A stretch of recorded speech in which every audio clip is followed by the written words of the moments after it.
အားလုံးပဲမင်္ဂလာပါကျွန်တော်ကတော့စမတ်ပဲဖြစ်ပါတယ်ဒီဗီဒီယိုလေးကဘာဗီဒီယိုလဲဆိုတော့ကျွန်တော် brain mode blind box တွေကိုဖောက်ပြတော့မှာဖြစ်ပါတယ်ဒီ idea ကအစအရာရှိတာကြာပြီကျွန်တော်ဖောက်မယ်လို့တွေးနေရကြာပြီဆိုပေမဲ့အလုပ်တွေမအားတော့အချိန်မပေးနိုင်တော့ idea ကိုကောင်းတယ်မဖောက်ပြသေးဘူးဆိုပါတော့ဗျာအခုတော့တကယ်ဖောက်ပါအောင်မယ်ဒီ brain mode ကောင်လေးတွေကလွန်ခဲ့တဲ့လအနေငယ်လောက်ကတော်တော်လေးကိုinternational မှာကျွန်တော်မြန်မာနိုင်ငံထဲမှာတော်တော်ရှေ့ပန်းစားခဲ့ကောင်းလေးထုံစားဟိုးလို့เนาะAssassino Cappuccino လို့ပေါ့เนาะအခုထိလဲ Roblox game တွေပါမှာ Steam ရဲ့ Brain Mode game တွေပါက update တွေနဲ့လူစော့အများကြီးတော့မယ်ဆိုတော့ yes ဒီ video လေးရော Brain Raw Blind Box video ပဲဖြစ်ပါတယ်အဲ့တော့အယုံလေးကျွန်တော်သွားဝယ်ကြမယ်ဘယ်မှာ blind box လေးတွေရှိမယ်အယုံဆိုင်တစ်ဆိုင်ကိုကျွန်တော်ရဲ့တူတူ like ခဲ့ကြအယုံဆိုင်ကိုသွားနေပါပြီအခုတော့အယုံဆိုင်ရောက်တော့မှပဲတော့အဲ့ blind box brain wall မှာအကြီးအသေးဘာရှိမလဲချက်ကြည့်ကြမယ်ခမန်းထားတာကတော့10ခုလောက်တော့အနည်းဆုံးဖောက်မယ်လို့မှန်းထားရဗျာ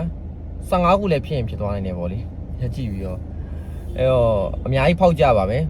အခုတော့ကားမောင်းနေရဆိုစိုင်ကြမှာပဲဆက်ပြီးတော့ရိုက်ပြပါမယ်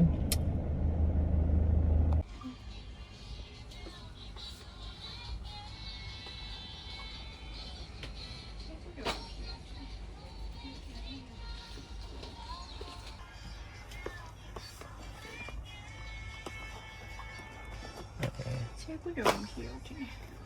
天呀！ ပြုတ်ကြအောင် 呀，停下来呀！啊，brain wash。 ဒီဒီကပူးလိုက်တာ ဟုတ်တယ်လို့ 所以嘛，买车给好的，来吧，你就行。ဒီဟာလေးရမယ်လေးမှာဒါလေးဆို green ပါတယ်ဒါဆို ocean baby 我哩嘛好吧了嘛，你也上啦，啊都。 ဇိုရီးဆိုင်ကကုန်နေအောင် ဒါကြပါလား လို့ blind box လေးရဒါလေးပဲရမှာဒါဆိုရင်ဒါဆန်ပြီးပဲ ocean baby ဒါ shuki ocean ဒါ shuki 11ဒါကြောင့် mirror မှာမှန်ပုံနဲ့ဒါထဲမှာမှန်ခောက်မှန်သွားလေးပါတယ်ဒီလိုခောက်မှန်လေးပေါ့မှာဒါမှ blind box ပုံ ဒါကိုခေါင်း သူရဲ့ပါမင်းဟာဒီလိုလေး ဒါကြောင့်အထက်ကအယုတ်ပဲလား ဟုတ်တယ်အယုတ် blind box ပဲလားမဟုတ် blind box အဲ့ပေါ့အယုတ်လိုပဲပေါ့ဒီလေး ဘယ်လောက်လဲလဲ တော့ကြအစ်စ်တော့မဟုတ်တော့ကြကော်ဖီလေးရောအစ်စ်တွေဆိုရင်တော့ဒီလိုဟာကြီးပဲရမှာရှိ 1500 1500 ဟုတ်တယ် ဒါလေးဒါတပူယူမယ်ပြီးတော့ဒါဟိုရောထားတဲ့ကောင်လား ဒီလိုပဲ ဒီလိုကောင်မလဲ brain wash ရဲ့သူလေးတစ်ခုပါရပါဘူးအဲ့သူ့ရဲ့အဲ့ဟွာလေးရပဲ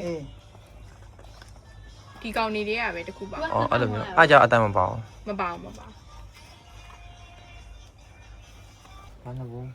နော်ဒီမှာတူပဲအကင်ကလည်းနော်တမီးဒီလိုမျိုးလားဒီရုပ်လေးပဲနော်နော်ဒါပါလေတွင်ဒါပါလေပါ သူလေးချင်နေရဒီလိုပြီးရှင်းသူလေး green ပါနေတယ် ပါတယ်ကျိုးလေးပါတယ်ဟဲ့လား 你哪呗？ သူကလည်းလိုက် ဒါလည်း brain box ပဲပေါ့ blind တမီးမနေ့ကဝယ်တာဟာ အဲ့ဟိုတော့ဒီလိုကနန်းလေးပုံနဲ့ဒါဖြူလေးနဲ့လိုက် 他哩不来。 ဒါလေးဘယ်လို ဒီ Yuki ကတော့ပူလိုက် Yuki 11နဲ့လိုက် तू က Yuki ကကြောင့်အဲ့မျက်လုံးလေးတွေလာ 11还是？ အဲ့ဒီ11ဒီ ဟို 这都不会去。 ဟုတ်တယ်မဟုတ်တော့ဘယ်ရှိ Yuki 11ကျ တော့ပဲလောက် 这个哪里不？ ကဲဝယ်လာပါပြီကျွန်တော်အရောက်မှအေးစိဖောက်ကြမယ်အများကြီးပဲ โอเคရလာပါပြီဒီမှာအများကြီးဝယ်လာတယ်အရှိမကျွန်တော်ပြခဲ့လို့ပဲအများကြီးဝယ်လာတယ်တကယ်အများကြီးမှအများကြီးကိုဝယ်လာပါတယ်ပထမဆုံးကတော့ဒါလေးပေါ့နော်ကျွန်တော်ခုနစိုင်မာလေးတစ်ချက်တော့ပြပြီးသွားပြီဒီကောင်လေးကဘာလေးလဲမသိဘူးဒါကတော့ဟိုပါပဲရှိပါတယ်1000ဝယ်ပေါ့နော်အဲမှာဘာကောင်လေးပါမလဲမသိဘူးဒီဘူးလေးက အဲ့လိုဘူးလေးကကျွန်တော်ဒီမှာတဘူးနှစ်ဘူးเนาะဒီမှာထောင်ပြထားမယ်တဘူးနှစ်ဘူးသုံးဘူးဝယ်လာရယ်ကြံသေးရနေရောသုံးဘူးလေးဘူးငါးဘူးဟုတ်ပါဘူးဒါမဟုတ်ဘူးဟုတ်လားတူလားစိုက်မတူခါငါးဘူးဝယ်လာရယ်ဒီကောင်လေးကငါးဘူးဝယ်လာရယ်ဗျာအဲ့ထက်စိုက်နေတဲ့တရားလေးကအထဲမှာကီချင်းကန်လေးကြားရတယ်ဒါတော့ကီချင်းဖြစ်မယ်တဲ့ဒါလေးကတစ်ခုဝယ်လာရယ်ပြီးတော့အချီစိုက်ပေါ့ဒီအချီစိုက်ကဒီမှာဒီအချီစိုက်က18000ဗျာဒါလေးကနှစ်ဘူးဝယ်လာရယ်နှစ်ဘူးဝယ်လာရယ်ပြီးတော့ဒါလေးပေါ့ဒါအတန်မှမြည်ရလားမသိဘူး9000ပဲရှိရဗျာဒါလေးကြောက်မသိဘူးကျွန်တော်ပြီးမှဖောက်ကြည့်မှသိရမယ်အစုံရှိရော်လေးကျွန်တော်မျိုးစုံဝယ်လာတယ်ဒီကောင်လေးက9000ပဲရှိရယ် box နှစ်ခုပါရယ်ပြီးတော့ဒီမှာ Coca-Cola box လေးနဲ့ဒါလည်း brain wall ပဲဗျာဒီမှာလည်း brain wall mini blind box လို့ရေးထားတယ်အေးဘူးပုံနဲ့9500ဒါလေးက Coca-Cola ပုံလေးနဲ့ဗျာဒီမှာဒါလေးကနှစ်ဘူးဝယ်လာရယ်โอเคပြီးတော့နောက်ဆုံးဘူကုန်းကြိုက်တော့ဘူကုန်း box လေးလည်းဗာလေးလည်းမဟုတ်ဒါလည်း keychain လားမသိဘူးဒါလေးကအပိုပေါ့နော် extra ပေါ့ဒါနောက်ဆုံးမှဖောက်မယ်ကျွန်တော်ဗာလေးလည်းမသိဘူးโอเคအဲ့ဒါခဏဘေးချလာမယ်အဲ့တော့ဝေလာရောဒါဝေလာပါရင်ဖောက်ကြမယ် let's go โอเคစလိုက်ရအောင်ပထမအဆုံးကတော့ဒီမှာဒီဘူးအသေးဆုံးလည်းမဟုတ်အလက်ဆိုင်လေးပေါ့ကျွန်တော်ဒီ box လေးကိုစ try ကြပါမယ်9000ပဲရှိရဆိုတော့ဈေးအနည်းဆုံးပြကျွန်တော်ဝယ်လာရရဲ့မှာโอเคဖောက်ကြမယ်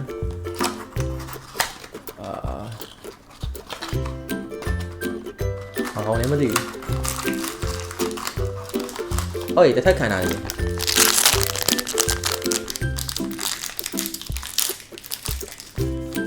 ပါကင်းချင်းညာများလိုက်တယ်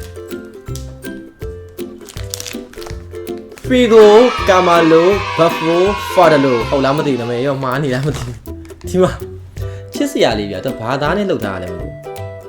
အမွှေးလေးနေဗျာချစ်စရာလေးဒါဟိုကျွန်တော်ခမလိုကြီးပေါ့နော်ခြေခဲတိုင်မှာပိတ်ပြီးနေရကောင်လေးโอเคအဲ့ကောင်ကျွန်တော်တို့တစ်ချက်သွားရှာကြည့်မယ်တခါရဲ့ပုံလေးပါရှိုးလိုက်နော်ဟုတ်တယ်တဲ့ကျွန်တော်ထင်တာတော့ Figo Camalo Buffalo Fadalo လားမသိဘူးချက်ရှိုးကြည့်လိုက်မယ်ဗျာဟုတ်တယ်ဒီကောင်ပေါ့နော်ဒီကောင်နာမည်ကနာမည်ဟုတ်တယ် Figo Camalo Buffalo Fadalo မှန်တယ် yes okay ဒီကောင်ရပါပြီနောက်ထပ်တစ်ရုပ်ထပ်ဖောက်မယ် okay ချစ်စရာလေးဗျာတေးသေးလေး oh my god ချစ်စရာလေးကဲဒါလေးအရှိမခဏချလာရပါတော့ဦးရေဘေးကိုလွတ်ပြတာကဲဒုတိယ box ပါဘာလေးပေါက်မလဲမသိဘူး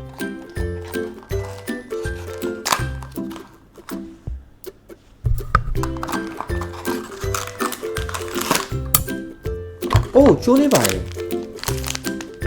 ချိတ်လို့ရရချိုးလေးပါတယ်ဟို box ထဲမှာလည်းပါတယ်ကျွန်တော်မကြည့်မိဘူးချိတ်ဖို့ချိုးလေးပါပါတယ်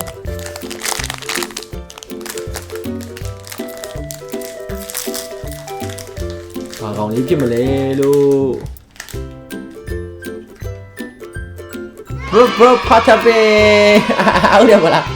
bro ဖတ်တာပဲဟိုင်းဘယ်ဖတ်တာပင်လေးဖြစ်ပါတယ်ဘယ်ဖတ်တာပင်လေးဖြစ်ပါတယ်ကဲမဆိုးပါဘူးဒီကောင်လေးရောဘယ်ဖတ်တာပင်ပေါ့နော်ကောင်လေးပါ yes ဘယ်ဖတ်တာပင်လေး okay ဒါဆိုရင်နော်ဟိုရောက်ပါပြီနှစ်ကောင်ရှိပါပြီချစ်တော့ချစ်စရာလေးကွာ yes အဲ့ဒါ9000တန်လေးနဲ့တော်တော်တန်တယ်နော်ဘာဖြစ်အယုတ်သေးသေးဗျာသူအသားလေးကတော်တော်မိုက်တယ်ဒီမှာအသားလေးကြီးကြီးလိုက်အသားလေးကတစ်မျိုးလေးဗျာသူအသားလေးကကဲ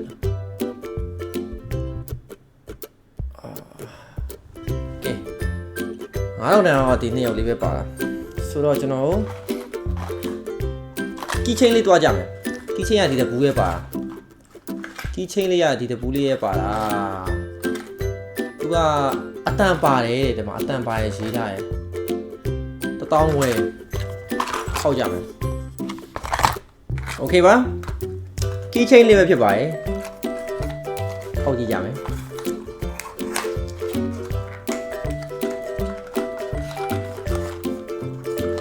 ဘာလေးဖြစ်မလဲ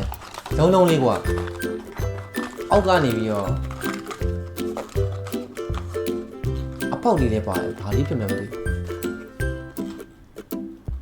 အိုးဘောနီကာအမ်ဘလဘူးချစ်စရာလေးအော်ဘာချန်လေးရကွာ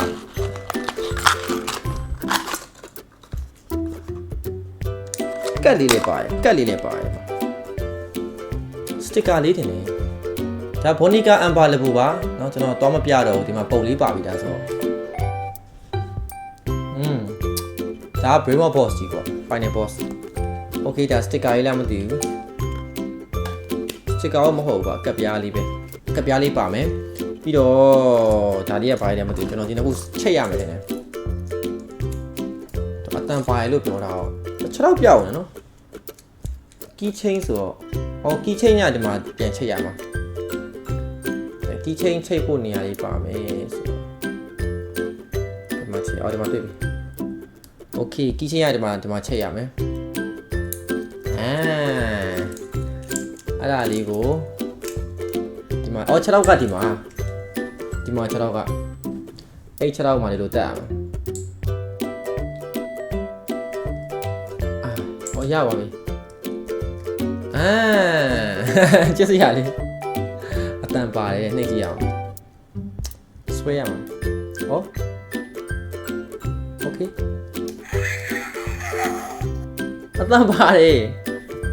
wait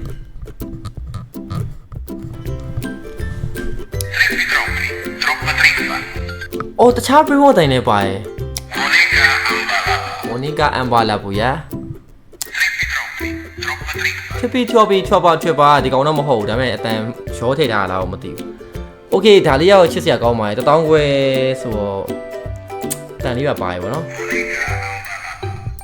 အမီးလေးပါလင်းတာတော့ဒီရုပ်ဆိုင်မဖွင့်တော့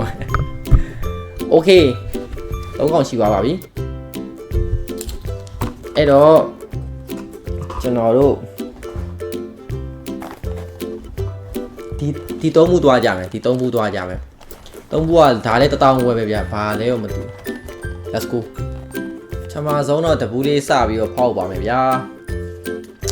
okay let's go ဘာလဲတော့မသိဘူးเนาะဆွဲလိုက်ဗျာ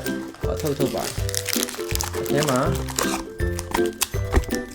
ကတ်လေးပါတယ်ထုံစာဝါထင်တယ်နှစ်ကတ်အောင်မှာထုံစာအော်ဒါကတ်တိုက်လို့ရတယ်ဒီမှာ show ထုံစာဟိုရတဲ့ attack 8728တဲ့ energy က8618တဲ့ okay နှစ်ကတ်လုံးအောင်ဒီလိုပဲဒါ Brainwall ကတ်ပါရဲ့ဗျ yes ခံမှန်းကြည့်မယ်နော်အလုံးလေးပါတယ်ဆက်ရမှာပဲ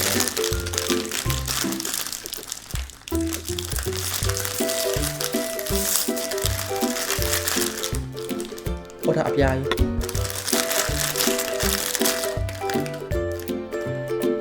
ချမ်ပန်ဇီနီရွှေရောင်ကြီးဂိုလ်ဒန်ချမ်ပန်ဇီနီဘနာနီနီ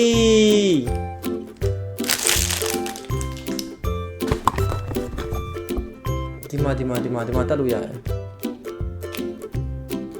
ပေါက်လေးကချင်းနေတာ။ဟုတ် no မရဘူးအပေါက်လေးကအရင်ချင်းနည်းနည်းချက်ရအောင်။ဒါလေးကထောင်ထားလို့ရတယ်။ Golden Chamber Zini ဘနာနီနီပဲဖြစ်ပါတယ်။ Okay ။ဟိုကကျွန်တော်တို့အားလုံးပေါင်း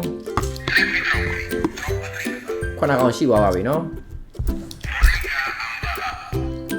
ဒီကောင်လေးကအော်နေရဟာโอเคနောက်ထပ်ပေါက်စခုထပ်ပါမယ်ဒါရွှေရောင်လေးဆိုတော့ဘယ်လိုတခြားကောင်တွေလည်းရွှေရောင်ပဲရလာမလားလည်းမသိဘူးဟောဒါဘောနီကန်အမ်ဘာလဘူတကယ်ရပါတယ်ချက်ပြီးတော့ attack 998ရဲ့ energy 967ရဲ့ဆိုထုံထုံစာဝါတဲ့ပိုချမ်းနေဒီကက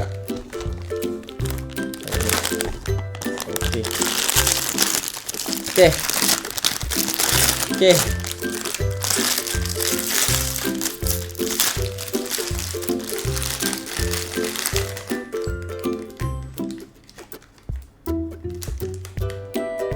စင်လေးကို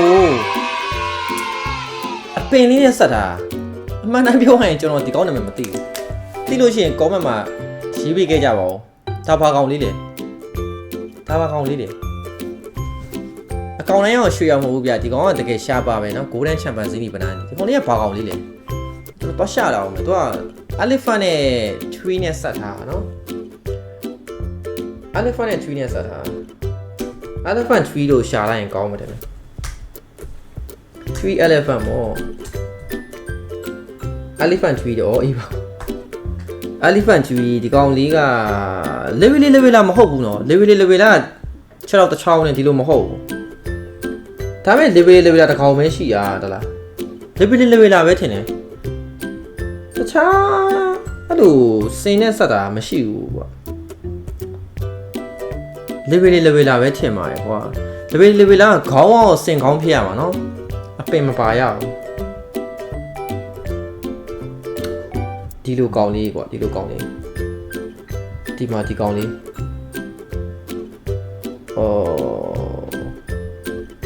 ဟုတ်တယ်ဒီကောင်းလေး level လာပါပဲเนาะ level လာမှ baby လေး yes baby လေးကွာအော်ဒီမှာတွေ့ပြီဒီကောင်းလေးเนาะဘာကောင်းလေးဖြစ်မလဲမသိဘူးသူနာမည်ဘယ်လိုခေါ်လဲမသိဘူး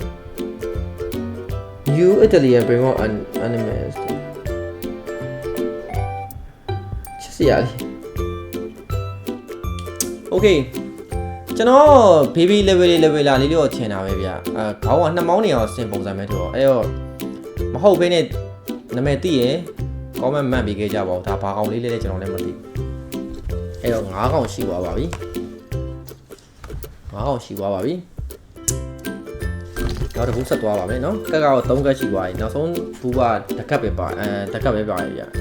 ထုံစာဟူအောင်ကျတော့2ကက်ပါတယ်ပြီးတော့ဒီကက်လေးတစ်ပြားရေပေါ့နော် Okay let's go ဒါထုံစာဟူကတစ်ကက်ထပ်ပါပါတယ်အားဖြစ်နိုင်တယ်6ကတစ်ချောင်းပဲ6နှစ်ချောင်းပါတယ်6နှစ်ချောင်းပါတယ်နေရွက်ပါတယ်နေရွက်ကအစင်လေးပဲထင်တယ်2မောင်းပါလားစင်လေးပဲ2မောင်းလေးပါတယ်ဟာရောင်ကြီးအကောင်ချက်သွားဟုတ်တယ်ဒီကောင်လေးပဲဒီကောင်လေးငါ့ကိုရောင်လာပြရတယ်ဘာကောင်လေးလည်းမသိဘူးဘာ brain ကောင်လည်းမသိဘူးဒီမှာ twin အမော်လေးနဲ့ကောက် Okay ဒါဆိုရင်တော့ရှိပါလိမ့်အများကြီးကျွန်တော်တို့ဒီအေးဘူးလေးတွားလိုက်ကြမယ်နော်အေးဘူးလေး Coca-Cola အေးဘူးလေးတကူရင်တွားပါမယ်အေးဘူးကဘယ်လိုဖောက်ရမလဲဆိုတော့ထိတ်ကဖွင့်ရမှာဘယ်လိုဖောက်ထိတ်ကဖွင့်လို့မရဘူးကိုကဒီနာစက်ကူပဲခွာမှာဟာအေးဘူးဖောက်တော့လို့ပေါ့ဘယ်ဖောက်လဲရမှာအော်ဒီမှာလဲရမှာအော်ဒီလေပန်ကွင်းလေးကုန်းကြီး9500တဲ့ချစ်စရာလေးကွာခဲပြက်အသားလေးခဲပြက်သုံးလို့ရလားမသိဘူးခဲပြက်အနေနဲ့ပန်ကွင်းလေးကို तू ကဘာ brain ကိုလည်းမသိဘူးကျွန်တော်လည်းမသိဘူးအဲ့တော့ကြောင့်အဲမှာ keychain လို့ရရဲ့ကြိုးလေးပါပါတယ် ပြင် sticker တေးလေးပါပါတယ်ဘယ်မှာ sticker တေးလေးပါရ yes အဲ့ကောင်လေးတစ်ချက်သွားရှာကြအောင်ပင်ကွင်းတော့ black ပင်ကွင်းလားဘယ်မှာ black ပင်ကွင်းလေးဘယ်မှာကိုသူက black ပင်ကွင်း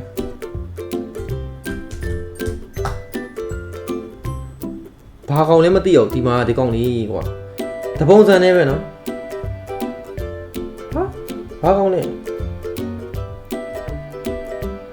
ပင်ကွင်းလေး black ပင်ကွင်းလေးဆူရှီနဲ့တွေ့တာမဟုတ်Pantan Q share wooden stick ဆိုင်ဦးမသိBrain War ရတကယ်တမ်းတော့အများကြီးပဲဒီမှာတွေ့ပြီဒီမှာ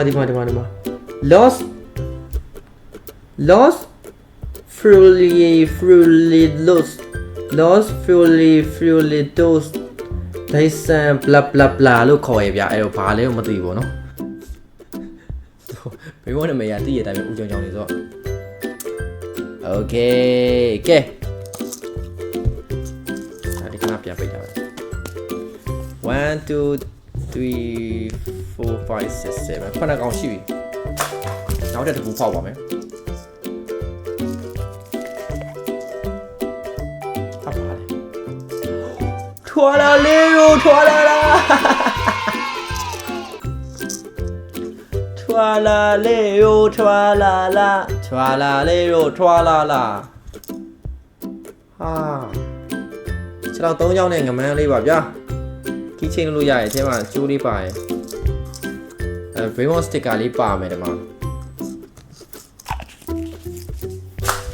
ထွာလာလေးကိုထွာလာလာလေးရပါပြီခင်ဗျာ focus ကသူပြတယ်မှာ okay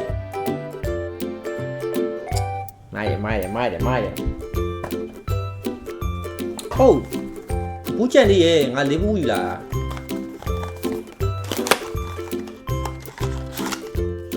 ဖတ်တာပင်ကပ်ပါပါရဲ့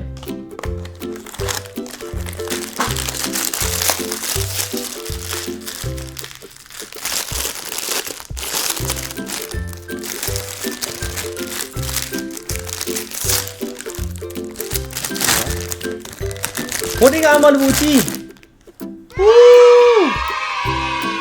Oh my god ကြီးပဲဆောဝေးဘိုဒီကအမလူအကြီးပဲခြေထောက်ကအရှိဘယ်ဘက်ကအဖြူရောင်ခြေထောက်နဲ့ညာဘက်ကအမဲရောင်ခြေထောက်နဲ့ My god ချစ်ရလို့ရရဲ့ဟာဟောဒီအသေးလေးပေါ့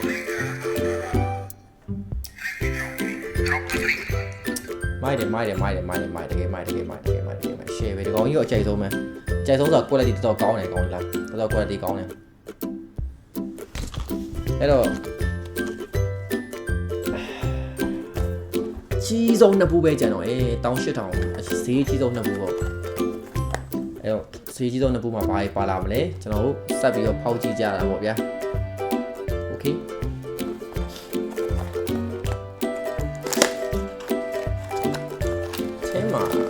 တန်းရောင်လေးထုတ်ပါမယ်။အိုးကတ်ပါလာရဲ့ဒီကတ်ကဟိုကတ်တင်တဲ့အတူတူပဲလားမသိဘူး။အတူတူပဲဒါဆိုထုတ်တဲ့နေရာတူပဲတဲ့။အကြီးသေးခွဲတာ။ချွာလာလေးကိုချွာလာကတ်ပါ။ဒီကောင်ကနည်းနည်းရော attack energy နဲ့နေ။ Okay ထဲမှာဘာမှမပါတော့ဘူး။ဆိုတော့ပန်းရောင်လေးပါပါရဲ့။ခံမှန်းကြည့်ပါမယ်။6လောက်လေးက2000ပါရဲ့။ဒီဘက်နဲ့နေရယ်ဘုန်ဒီကောင်းမဟုတ်ဘူးထုတ်ပါတယ်ထုံစာဟူဝါထုံစာဟူဝါဦးဘယ်မှာဘလိုင်းပေါက်ဆိုတာထုံစာဟူဝါပေါက်ပါမဟုတ်တယ်ဟောဟုတ်ရဲ့ slide ကြော်ကြီး Oh my god ထုံစာဟူဒီကောင်လေးကြိုက်တယ်ကွာဒီကောင်ချိန်ဆုံးဖြစ်သွားပြီဒီကောင်နဲ့ရှင် fight လိုက်တော့ရှင်ပဲခွတ်โอเคစာဟိုကပါလာမစိုးဗျာနည်းနည်းကျင်းနေသွားပြီဗျာနော်ဒီကောင်လေးတော်တော်ကြီးရဗျာတော်ကြီးရထွားလို့ရှိရတော်ကြီးရ နောက်ဆုံးတစ် box ပဲကျန်ပါတော့ရင်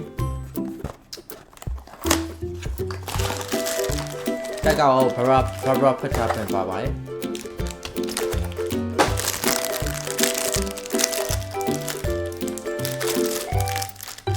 မိုင်းကြည့်လောက်အောင်6လောက်2ချောင်းပါတယ်ဗျာဟုတ်မပါတော့ဘူးဟုတ်မပါဘူး6လောက်2ချောင်းပါတယ်တန်း2ချောင်းပါတယ်ခဏကိုပူတယ်ပါတယ်6လောက်2ချောင်းကအောက်ကအကြီးပဲကွာအောက်ကကြီးပါတယ်ဘာဖတ်တာပြန်လားမသိဘူးဖြစ်နိုင်တယ်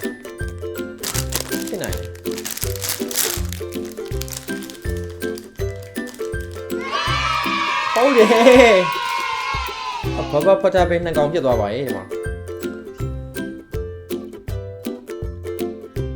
yes တပင်လူသားဘာဖတ်တာပင် okay ဒီနှစ်ကောင်ကအတူတူပေါ့နော်ဘာဖတ်တာပင်အောင်နေသေးနေတယ်ကဲဒါဆိုရင်တော့ကုန်သွားပါပြီကျွန်တော်ဘယ်လိုပြရမလဲဒီမှာဗျာကောင်းကြီးအများကြီးပဲโอเคဒီမှာ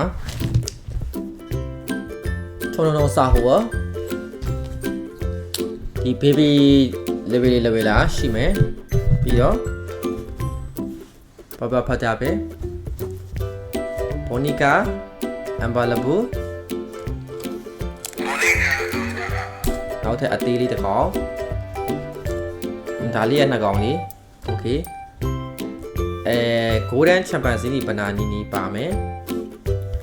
ချွာလာလေးကိုချွာလာအသေးလေးရယ် frigo buffalo frigo camalo buffalo father လို့အသေးလေးရယ်ပပတာပဲအသေးလေးရယ်ဒီပန်ကွင်းလေးရယ်ပေါ့ဒီကောင်းနာမည်ခုနပြောရတယ်เนาะကျွန်တော်မှတ်မိရပါဗာလဲ Los Floridos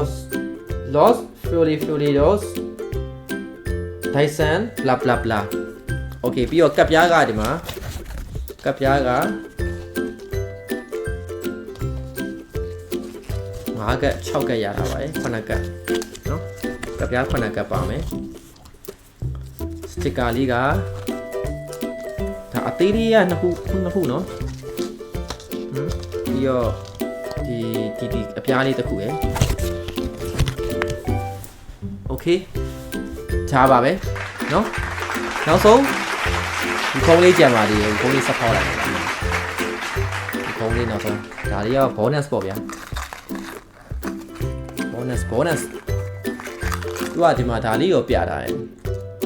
ခေါင်းပတ်တွေပါလားမသိဘူးဟောဗီဒီယိုနဲ့တိုင်တင်နဲ့မဆိုင်ပါဘူးကျွန်တော်ကြိုက်လို့ဝယ်လာတယ်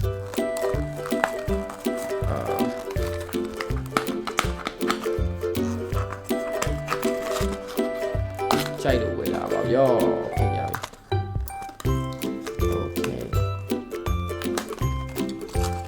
โอเคရေးအောင်ပြေပေါ့ဟာလေးလည်းမသိဘူး Oh what's that ဝူခို no ဝူချင်းလေးပါလာလားဟာရှားဝူချင်း